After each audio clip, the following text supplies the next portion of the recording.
equanimity of mind, skillfulness in action, and severance from attachment to sorrow. Is yoga defined by Bhagavad Gita? मैं शक्ति speak के माध्यम से सबसे ज़्यादा जो इम्पॉर्टेंट चीज़ है जो सभी को जानना ज़रूरी है उसके बारे में आप सबसे ज़रूर बात करना चाहूँगी। मैं चाहती हूँ कि आप सभी ना योग को जब जान रहे हो कर रहे हो तो पहले ये मत इंतज़ार करो कि मैं मोटी होंगी तब मैं योग को अपनाऊँगी या मैं कोई बीमारी से ग्रस्त होंगी तब अपनाऊँगा या अपनाऊँगी। आप सही समय पे योग को अपनाइए जिसके वजह से आपको वो प्रॉब्लम्स वो चैलेंजेस को फेस ही ना करना पड़े। और मेरा मेन योग में यही रहता है कि मेरे पास ज़्यादा पेशेंट रहते हैं क्योंकि मैं चाहती हूँ कि लोग ये भी जानें कि योग में सिर्फ पतले करने की पावर नहीं है आपको फिज़िकली फिट रहना है उसके लिए तो बहुत सारे ऑप्शंस हैं हमारे पास। जुम्बा है, जिम है और अदर एक्टिविटीज़ हैं, लेकिन योग आपको बहुत कुछ सिखा रहा है। आपकी आध्यात्मिक जर्नी को बढ़ा रहा है, आपकी शारीरिक मानसिक शक्ति को बढ़ा रहा है। तो इसको योग को योग की तरह ही लीजिए, आप योगा की तरह मत लीजिए और आसन के ऊपर मत काम कीजिए ज़्यादा। और देखिए कि किस तरह से हर किसी को आज की डेट में कुछ ना कुछ बीमारी है। सपोज़ किसी को बीपी है तो आप बीपी को जानें कि योग के माध्यम से कैसे ठीक किया जा सकता है। मत जाइए आप डायरेक्ट एकदम सप्लीमेंट मेडिसिन के ऊपर। क्यों आप वो सुबह खाली पेट उठ के बीपी की दवाई ले रहे हो? सेम डायबिटीज़ है, अब काफ़ी समय से है तो मैं ये नहीं कहूँगी एकदम से आप मेडिसिन को छोड़ के आप योग को अपनाइए। साथ साथ योग में बहुत सारे आसन हैं जो इन सभी बीमारियों को आपको ठीक करने में मदद दे सकते हैं। तो आपसे यही अनुरोध रहेगा कि उन सबको जानिए और अपनी जो भी डिजीज़ है ना उसको ठीक करने का प्रण लीजिए कि मेरे को योग के माध्यम से उस दवाई को अपने रूटीन से हटाना है और अपने आप को ठीक करना है। तब आप योग को असल में जानोगे कि कितनी पावरफुल, कितनी शक्तिशाली योग की जो साधना है, जो अभ्यास है वो है। तो ये चीज़ को ज़रूर समझिए। योग बहुत खूबसूरत है, आपको पूरी तरह से खूबसूरत बना सकता है, आपकी हर शक्तियों को उजागर कर सकता है। नमस्कार, मैं शैली अरोरा आपका फिर से स्वागत करती हूँ शक्ति स्पीक्स पे एक नई शक्ति के साथ। और मिलते हैं हम अपनी योगाचार्य यशिका अग्रवाल जी से। आइए स्वागत करते हैं योगाचार्य यशिका अग्रवाल का शक्ति स्पीक्स पे और जानते हैं उनकी कहानी, उनकी जुबानी। नमस्कार यशिका। नमस्कार। आप कैसे हैं? मैं बिल्कुल ठीक हूँ, हमेशा की तरह। Very nice. कैसा लग रहा है आपको शक्ति स्पीक्स पे आके? बहुत अच्छा लग रहा है, शक्ति की जैसी एनर्जी फील हो रही है। Nice, that's good, and that is the motive, कि power and shakti should be with us. We all know that you are a yogacharya. You have completed your post graduation in that, और आपने community के लिए बहुत सारे contributions भी करे हैं। But यशिका योगाचार्य की जर्नी योगा से रिलेटेड कब शुरू हुई और कैसे शुरू हुई, हम वो जानना चाहते हैं। जी, तो मैं योग से पहले कई सारी अलग अलग चीज़ों में काम कर चुकी हूँ। जैसे योग से पहले मैं किंगफिशर ट्रेनिंग अकेडमी में जॉब कर चुकी हूँ। उससे पहले मैं फैशन डिज़ाइनिंग कर चुकी हूँ IFT से। और बैचलर्स में अपनी पेंटिंग आर्ट्स को लिया। मेरे को आर्ट में बहुत शुरू से शौक़ रहा पेंटिंग्स का, तो उसमें था कि पहले उसी को कंटिन्यू करना है। और फिर इस तरीके से कई सारी और अलग अलग चीज़ें करी, कुछ कंप्यूटर कोर्सेज़ करे और उसमें भी कई टाइम तक जॉब किया, स्कूल्स में टीचिंग किए। और इस तरीके की कई सारी एक्टिविटी करते रहे और फाइनली बाद में योग में लगा कि नहीं, कुछ उन सब में मज़ा नहीं आ रहा था। तब जाके योग में एडमिशन लिया और योग की जर्नी को स्टार्ट किया। तो आपको लगता है कि योग आपका पर्पस ऑफ लाइफ है?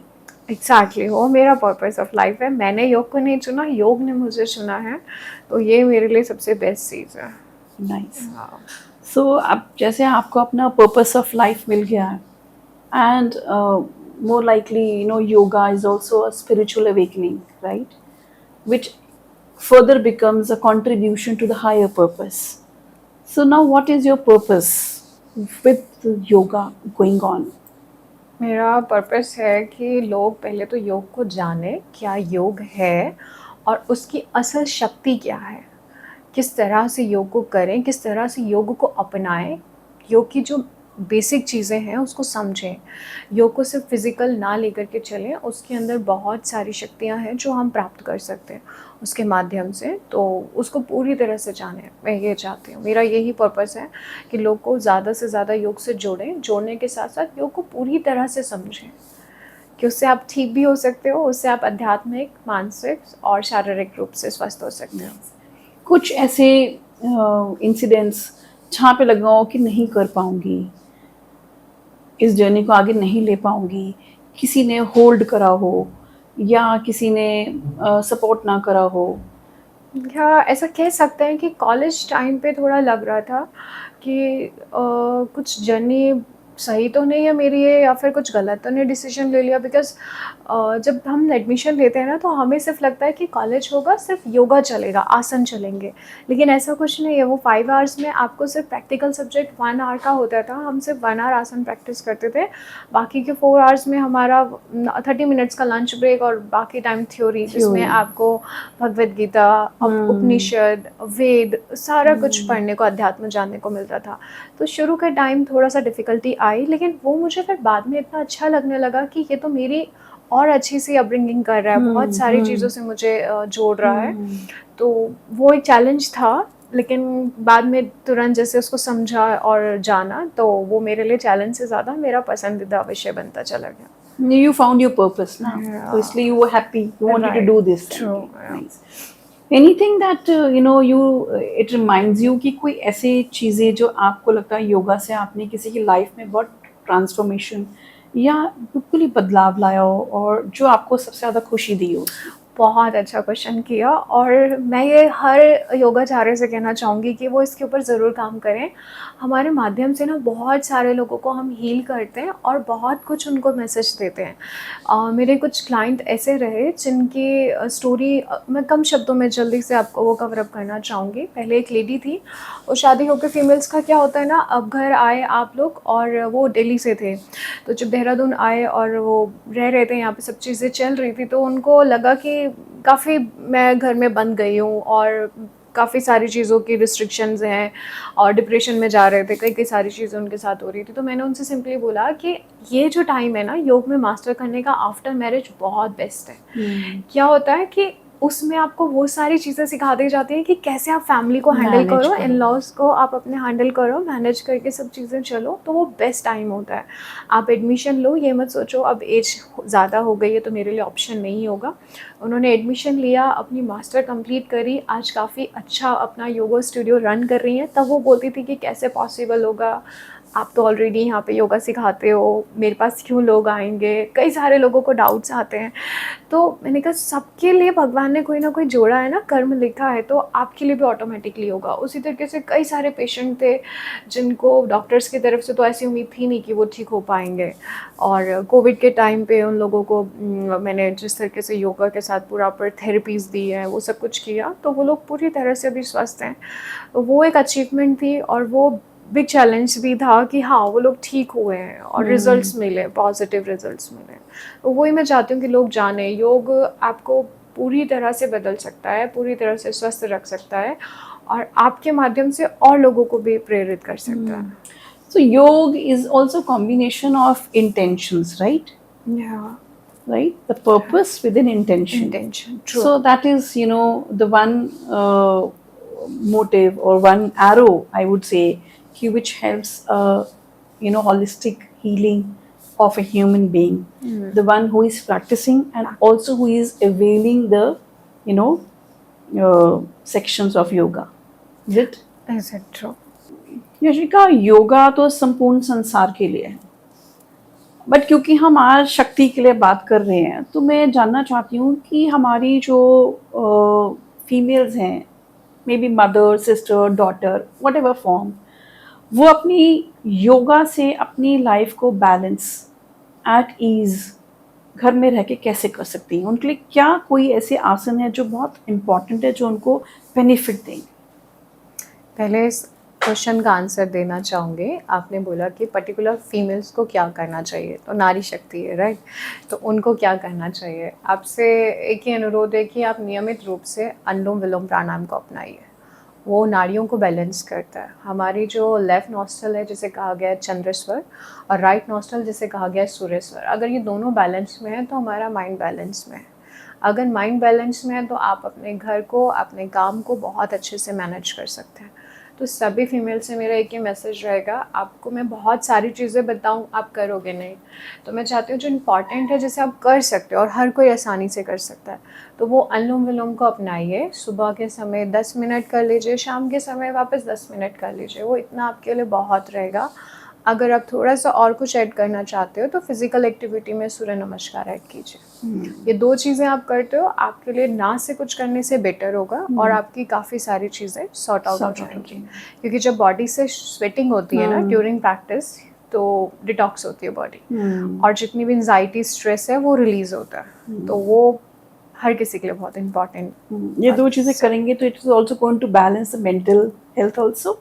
Yes, okay, that's very nice. जब हम फिजिकली कुछ करते हैं ना तो उस दिन हमारे को खुशी होती है कि आज हमने अपने शरीर के लिए कुछ किया है। तो इसलिए अब आसन में सिर्फ आप सूर्य नमस्कार को अपना लीजिए, क्योंकि आसन भी बहुत सारे हैं, प्राणायाम भी बहुत सारे हैं। अगर मैं वो सारे बताऊंगी तो हर कोई फीमेल को लगेगा ओ इतना सारा याद भी नहीं रहे। तो अगर ये 2 चीज़ें याद रहेगी कि हाँ हम ये 2 चीज़ तो रेगुलर कर सकते हैं ना, टाइम होगा तो और चीज़ें भी कर सकते हैं। शक्ति स्पीक के माध्यम से हम लगातार और चीज़ें भी आपको बताते जाएंगे, जिसके लिए आपको हमारे से लगातार जुड़े रहना बहुत ज़रूरी रहेगा। बिल्कुल।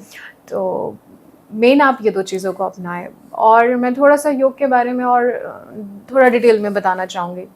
बेसिकली योग क्या है ना, महर्षि पतंजलि ने दिया है। आप लोग पतंजलि के प्रोडक्ट यूज़ करते आ रहे हो, तब से सिर्फ पतंजलि को जाना है, लेकिन जो योग को लेकर आए हैं वो महर्षि पतंजलि हैं।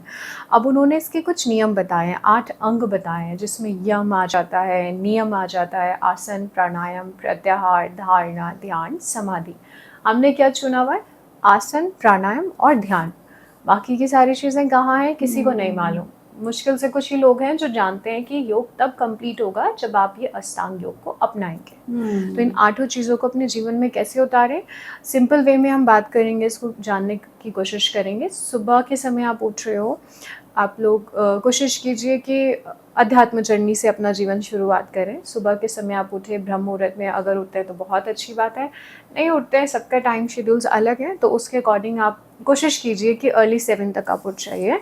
और उठने के बाद प्रॉपर अपने आप को स्वच्छ कीजिए। स्वच्छ करने के बाद आप कुछ भी एक मंत्र जाप कर लीजिए, थोड़ा सा भगवान जी के साथ कनेक्शन बनाइए और प्राणायाम और एक छोटा सा अभ्यास कर लीजिए। इतना करते ही पूरे दिन के लिए आप चार्ज हो, अब आप एनर्जी से भरे हुए हो। बिल्कुल। और कोई पूरा दिन भर चैलेंज भी आएगा तो आपको इतनी डिफ़िकल्टीज नहीं आएंगी, क्योंकि आपने स्पिरिचुअल से शक्ति को हासिल कर लिया और योग के माध्यम से अपने शरीर में ऊर्जा बढ़ा ली। तो वो दोनों चीज़ें आपको पूरा दिन ऊर्जावान रखने वाली हैं। फिर यम नियम, किसी को मतलब मन में कुछ भी गलत चीज़ें मत लेकर के चलिए, कुछ भी ऐसा मत सोचिए कि किसी के लिए भी थॉट्स भी गलत लाना या जो भी है, क्योंकि यम नियम हमें बहुत कुछ सिखाते हैं। जब तक हम योग के 2 चरणों को, जो प्रारंभिक चरण है, उनको नहीं जानेंगे तब तक आसन में उतरने का कोई मतलब और मकसद है ही नहीं।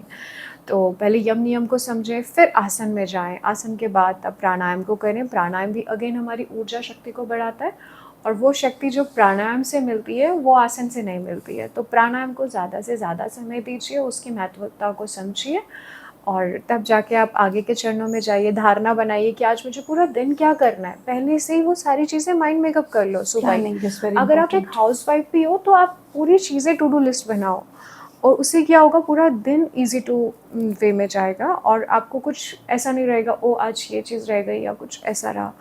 स्ट्रेस कब आता है, जब एकदम से हमें कुछ करना याद आ गया या कुछ चीज़ें रह गई। लेकिन अगर हमारे को पता है सुबह मैंने टिक लिस्ट बनाया अपना, और उसमें जो भी चीज़ें मुझे करनी है वो मैंने किया, तो रात को नींद बहुत अच्छे से आने वाली है।